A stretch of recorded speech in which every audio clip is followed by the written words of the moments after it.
Lucas capítulo 14. ¿Se escucha bien? Bastante. ¿Se puede dar alguna voz más? ¿Se podrá? Un poco más de volumen.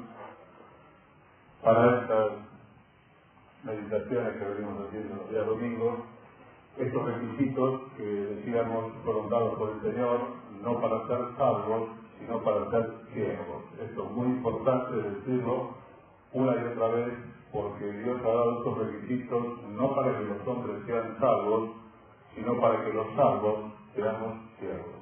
Se espera que todos los hombres que respondan a la fe. Dios quiere que todos los hombres sean salvos y vengan al conocimiento de la verdad. Y Dios manda en este tiempo a los hombres que se arrepientan, porque ha establecido un día en que les juzgará con justicia. Así que el llamado de Dios a todo aquel que aún no se ha arrepentido de sus pecados y confesado al Señor es urgente, es un llamado de Dios urgente. Deje el impío su camino y el hombre inicuo sus pensamientos y vuélvase a Jehová, el cual tendrá de él misericordia, y al Dios nuestro, el cual será amplio en perdonar. Si alguna persona no lo ha hecho aún, sepa que este es el preciso momento en que abra su corazón al Señor, le pida sinceramente perdón por sus pecados y le confiese como Salvador. Ahora, hermanos, aquellos que lo hemos hecho, aquellos que por la gracia de Dios fuimos traídos al conocimiento de la verdad, se espera de los presentes que deseemos, que anhelemos ser sus siervos.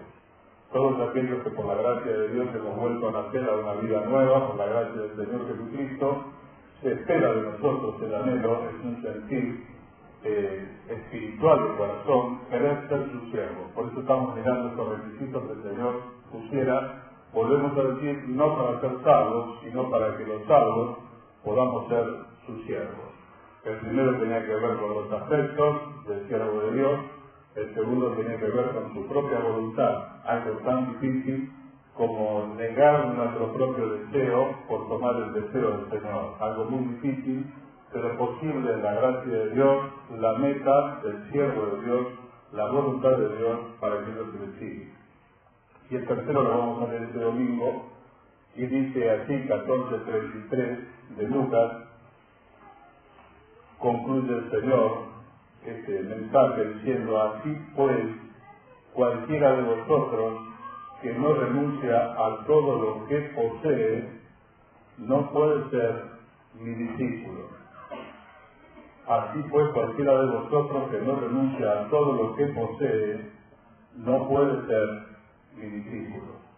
Hablábamos del siervo de Dios y los afectos familiares y naturales, el siervo de Dios y su propia voluntad, y acá el Señor habla a los siervos de Dios de las posesiones. Yo he pensado que es difícil este tema en este siglo que nosotros vivimos, que se ha caracterizado por un acento materialista muy marcado, de una sociedad que vinculó el ser con el tener. Las personas normalmente entienden que necesitan tener para poder ser. Esto se ha grabado en la mente de la sociedad, en la memoria, en la conciencia colectiva de las personas, que para ser hay que tener, y si uno no tiene, no es, no pertenece, o será una persona del segundo mundo, o del tercer mundo, o del cuarto mundo, pero no pertenece. El ser se ligó con el tener, y lo que es aún peor, se ligó el tener con la felicidad. Y ahí la cosa se complicó mucho más, porque la felicidad no tiene que ver directamente con lo que uno tiene. Dijo el Señor Jesús: mirad y guardaos de toda avaricia, porque la vida del hombre no consiste en la abundancia de los bienes que posee. Estas son palabras del Señor. Siempre pienso en este texto puesto en la entrada del supermercado y del shopping. ¿Se imagina usted?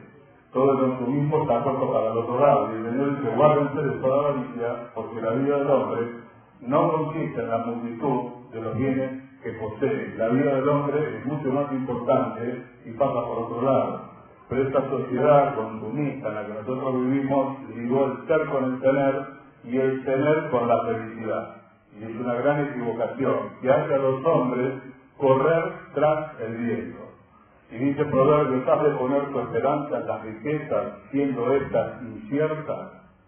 Hermanos, que el Señor nos guarde a nosotros, sus hijos, de correr tras el viento la carrera de los que no conocen a Dios. Le preguntaron a un hombre de muchísimo dinero, una de las fortunas más grandes de la tierra, cuál era la medida para tener dinero. Y él dijo, siempre un poco más. Siempre un poco más. Hermanos, el Señor lo definió esto como el engaño de las riquezas. Es un engaño, es verdaderamente correr tras el viento, creer esos mensajes sociales de que para ser hay que tener, que para ser feliz hay que tener. No es así, no lo enseña la palabra de Dios. La vida del hombre no consiste en la multitud de los bienes que posee, sino en una riqueza mucho más profunda que tiene que ver con su vida espiritual y la posesión de Dios. Nos decía Sergio Sánchez de aquella frase del camión, muy sabia. Y aquellos viejos que ya están con el Señor decían, si tienes a Dios, ¿qué te falta? Y si no tienes a Dios, ¿qué tienes? Si tienes a Dios, ¿qué te falta? Y si no tienes a Dios, ¿qué es lo que tienes? Y alguien dijo una vez, es tan pobre, pero tan pobre que lo único que tiene es dinero. Así que hermanos, que el Señor nos guarde a sus hijos de pensar como los gentiles que están en la vanidad de sus pensamientos, dice la palabra de Dios. Y podamos pensar como hijos de Dios. Dice el Señor, así pues cualquiera de vosotros que no renuncia a todo lo que posee, no puede ser mi discípulo. Hermanos, yo quería hacer una aclaración. Hace poco estaba leyendo un autor acerca de este texto y lo vinculaba con la experiencia del joven rico. Acá la palabra dice, todo aquel que no renuncia a todo lo que posee. Le dijo el Señor al joven rico ante su pregunta de qué tenía que hacer para heredar la vida eterna. Le dijo el Señor, los mandamientos los conocéis. Y él le enumeró unos cuantos como diciendo, estoy al tanto. Pero el Señor, sabiendo todas las cosas, le tocó donde más le dolía. Y a la razón le dolía donde le duele a muchísimos mortales. Le dolía el bolsillo. El bolsillo duele muchas veces más que el corazón. Y el Señor le tocó ahí. Pero no fue un requisito para ser salvo, sino que le puso luz sobre su conciencia acerca de que el camino de las buenas obras no era el camino. ¿Qué cosa haré para heredar la vida eterna? Y el Señor dijo, bueno, vendé todo lo que tenés. Y ahí es como si le hubiese puesto la espada en el corazón, como si le hubiese puesto la espina, que lo habrá hecho pensar, que le habrá hecho ver la necesidad de venir al Señor por la fe, porque de otro modo es imposible. Hermano, el proyecto no es que los discípulos vendan todas sus posesiones. Yo le digo esto porque he escuchado mensajes a lo largo de 30 años prácticamente. Y algunos parecían muy radicales y muy fervientes. Y decía un hermano de muchísimos años, hermano, ¿para qué tener una casa? Quedará para el anticristo. Hermano, ¿para qué tener un automóvil? Quedará para el anticristo. Obviamente, cuando la iglesia no esté en la tierra, el Señor nos venga a buscar, el anticristo dispondrá de nuestras propiedades, si las tenemos, nuestros vehículos, lo que sea. Es un hecho cierto, la iglesia del Señor nos va a bastar. Va a haber un montón de casas vacías, las nuestras, gracias a Dios. Y todo aquel plan de maldad dispondrá, pero hermano, ¿qué importancia tiene eso? Si eso es lo menor. Si ese no es el tesoro de nuestro corazón. El tesoro de nuestro corazón no es una posesión de ladrillos ni una posesión de 4 ruedas, sino es el tesoro de nuestro corazón, la persona del Señor. Hermano, yo creo que la palabra acá, estoy cierto, de que nos llama a una actitud de renuncia, que no es venderlo todo. Yo no entiendo que el proyecto de Dios es que nosotros vendamos todo, que inclusive pueda que en algún momento a la iglesia muchos han hecho vender sus posesiones creyendo que el Señor venía inmediatamente. Yo hace muchos años era jovencito, estábamos recién casados con Laura, y fui a visitar a un querido siervo de Dios que se congregó en medio nuestro por algunos años. Un hombre a quien yo admiré profundamente. El Señor le había dado en sus escritos la pluma del rey Salomón, tenía este estilo de escribir. Un hombre de mucha sabiduría, lleno de humildad, como fue don Abel Andrés. Y visitándole a don Abel Andrés en su enfermedad, yo esperaba, como joven, un consejo ávido que él me dijese, Omar, tenés que salir al África a conquistar el África para Cristo. Y don Abel, con aquella sencillez que le caracterizaba, me dijo, ¿así que te casaste? Sí. ¿Tenés una casita? Le digo, no, estamos alquilando una casa. Y me dijo con mucha sencillez, procurate el Cristo. Y yo realmente me quedé como confundido. Yo esperaba que mi muchacho saliera al África a ganarlo todo para el Señor. Y él, con mucha sencillez me dio un consejo que me fue de mucha bendición. Hermano, no se trata de que vendas tu fe por tener un techo. Por favor, el plan de Dios puede estar en alquiler y por muchos años y por toda la vida, o vivir en una casa prestada toda la vida. Esto tiene que quedar muy claro. Que Dios no es fiel cuando firmamos nosotros la escritura. Dios es fiel cuando firmamos la escritura, Dios es fiel cuando firmamos contratos, Dios es fiel cuando nos da una habitación, a préstamo en algún lugar, porque todo es de Él. Y Dios es siempre fiel cuando compramos, cuando alquilamos, cuando nos prestan. Pero qué consejo tan sabio me dio este hombre, si podés procurar un techo. Y por la gracia de Dios, con los años pudimos hacer un techo que nos dio la tranquilidad de no tener que salir corriendo o tener la aflicción que significa un alquiler, que todos sabemos.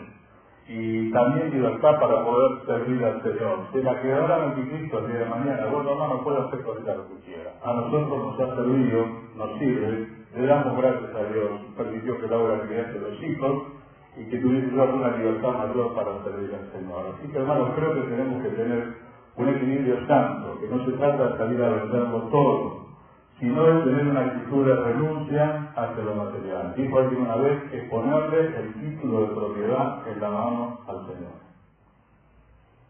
Ponerle el título de propiedad de nuestras posesiones en la mano al Señor.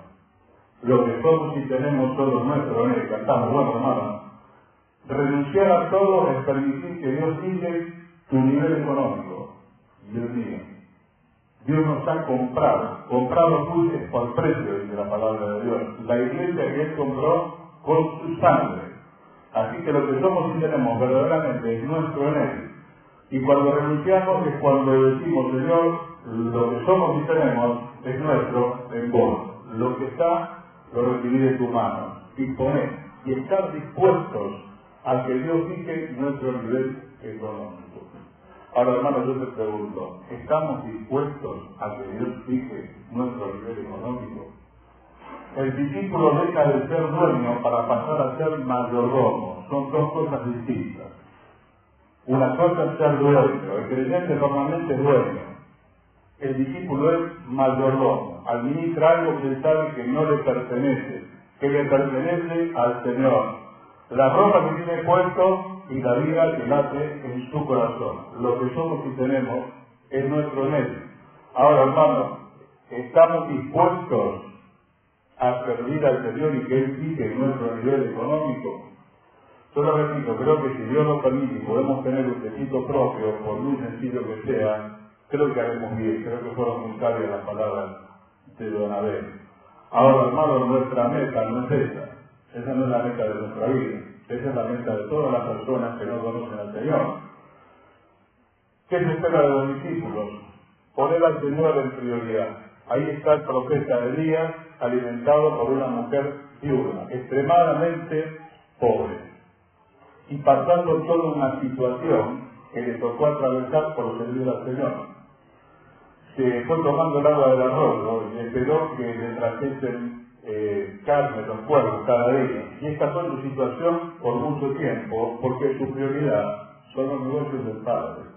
Hermano, la prioridad del discípulo son los negocios del Padre, no son los negocios de esta vida. Si puede tener alguna cosa y ocuparse en sus cosas con tranquilidad, bueno, hermano, mejor. Pero su prioridad son los negocios del Padre. Y hermano, cuando la prioridad son los negocios del Padre, a veces los negocios de esta vida, un poco se deterioran. Y esto es medio difícil, porque esta sociedad en la que vivimos vinculó el ser con el tener. Y cuando no tenemos, sentimos que no somos. Y hermano, esto es muy difícil. Por eso que es una hora tan difícil para la iglesia en esta hora, donde los creyentes son muchos y los discípulos son pocos. Le dijo Pedro, nosotros, Señor, lo dejamos todo, y a nosotros qué. Bueno, el Señor les aseguró que tanto Pedro como todos los que dejasen casas, padres, hermanos, hijos e hijas, van a recibir 100 veces más. Y en la vida que viene, la vida eterna. Pero hermano, hay que estar dispuesto. Y esto no es tan sencillo. Es decir, Señor, acá está el título de propiedad. No sé si me lo vas a conservar, me lo vas a sacar o me vas a dar mucho más. Quiero decir, hermano, que Dios ha puesto a algunos hermanos a administrar mucho dinero para la obra de Dios. Y esto también es de Dios. Necesita mucha sabiduría de parte de Dios y necesita ser muy espiritual. Creo que por eso la mayoría no se nos dio mucho dinero. Creo que a algunos hermanos les ha sido dado por el Señor el administrar cantidades muy importantes de dinero. Yo estaba en alguna reunión de Gedeón, también de jovencito, y se refería a la experiencia en otro país donde se estaba haciendo la ofrenda para Gedeón, que era de millones de dólares, en un grupo de hombres de empresa. Entonces dijeron lo que era el valor de la ofrenda. Dijo, hermanos, para este propósito faltan 3 millones. Y alguien dijo, pasemos la bolsa nuevamente. Pasaron la bolsa nuevamente y colectaron los 3 millones que faltaban. Claro, porque hay hombres que Dios ha puesto sobre mucho dinero que le pertenece al Señor. Y ellos son conscientes de que administran para el Señor. Porque el discípulo no es dueño, hermano, el discípulo es administrador. Tal vez de mucho, tal vez de poco. Bueno, no lo sabemos, eso depende del Señor. Él es el soberano que fija nuestro nivel económico. Ahora, hermano, ¿estás dispuesto? ¿Estoy yo dispuesto? Yo quiero servir al Señor. Si alguno viene en pos de mí, dice el Señor, tenga en cuenta que a lo mejor se le va a alterar la cuenta del banco. Hermano, el discípulo atesora en el cielo, el creyente atesora en la tierra. Son dos visiones distintas. El creyente está preocupado por la cuenta del banco y si el gerente lo llama, y si cierra el lunes, si cierra el martes, si cierra el miércoles, el discípulo está preocupado por la cuenta del cielo, donde las cosas no se echan a perder y donde no se roban. No digo que esté mal tener una chequera ni tener una tarjeta de crédito, por favor no lo entienda mal, pero tienen preocupaciones diferentes. Pierden el sueño por distintas cosas. El creyente lo pierde por el resumen de la tarjeta y por la cuenta del banco. Y el discípulo lo pierde por la cuenta del cielo. Porque su negocio es el negocio del Padre, como dice el Señor Jesús. En el negocio de mi Padre me es necesario estar. Hermanos, es el camino para los hijos de Dios. Para aquellos que queremos, yo deseo, anhelo poder servir al Señor. Pero reconozco que ante muchas de estas situaciones se nos hace difícil como el joven rico, ya lo expliqué en otro contexto. No es un requisito para servir al Señor, tener que venderlo todo. Hermanos, pensemos que está la posibilidad de administrar mucho dinero, o está la posibilidad de padecer escasez, y Dios es fiel igual. Dios es fiel cuando administramos mucho dinero, y Dios es fiel cuando contamos las monedas. Me dijo alguien una vez, hermano, puede ser que yo tenga que contar la moneda necesaria, me dijo un hermano, a través de los años, y el hermano es posible, parte del plan de Dios. Puede ser, los padres del Señor eran muy pobres, y alguna vez Raúl nos contaba de aquel viaje para que fueran entrevistados. Ahí están dos jovencitos en un viaje de 3 días, con un embarazo a término de 8 meses y pico, sin tarjeta de crédito, sin teléfono celular, sin nada, en el centro de la voluntad de Dios. Ahora esto no es muy compatible con los mensajes de prosperidad que están emanando de muchísimos púlpitos evangélicos que le aseguran a la membresía que Dios tiene la obligación de enriquecerle, que si no, reclame, que le van a devolver la plata de la entrada. Esto no es de Dios. Esto no es de Dios. Esto es no comprender y el no conocer la mente de Dios. Porque el plan de Dios puede estar en el presente. Pablo dice, sé tener abundancia y sé tener escasez. En todo y por todo estoy enseñado, para las dos cosas. Hermanos, la posibilidad del plan de Dios para tu vida puede estar en el puente de las monedas necesarias, puede ser, si Dios lo quiere. No nos dejemos confundir con que hay que tener para hacer y que hay que tener para ser feliz, son cosas distintas. Teniendo sustento y abrigo, dice Pablo a Timoteo, estemos contentos con eso. Hermanos, vamos a Hebreos capítulo 11, para terminar. 11:24.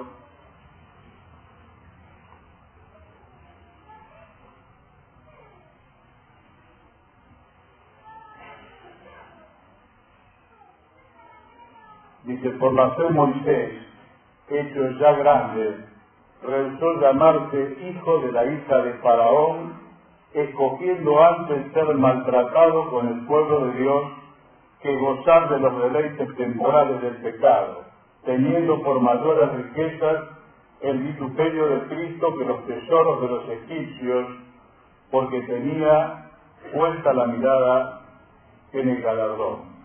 Por la fe Moisés, hecho ya grande, rehusó llamarse hijo de la hija del faraón, escogiendo antes ser maltratado con el pueblo de Dios que gozar de los deleites temporales del pecado, teniendo por mayores riquezas el vituperio de Cristo que los tesoros de los egipcios, porque tenía puesta la mirada en el galardón.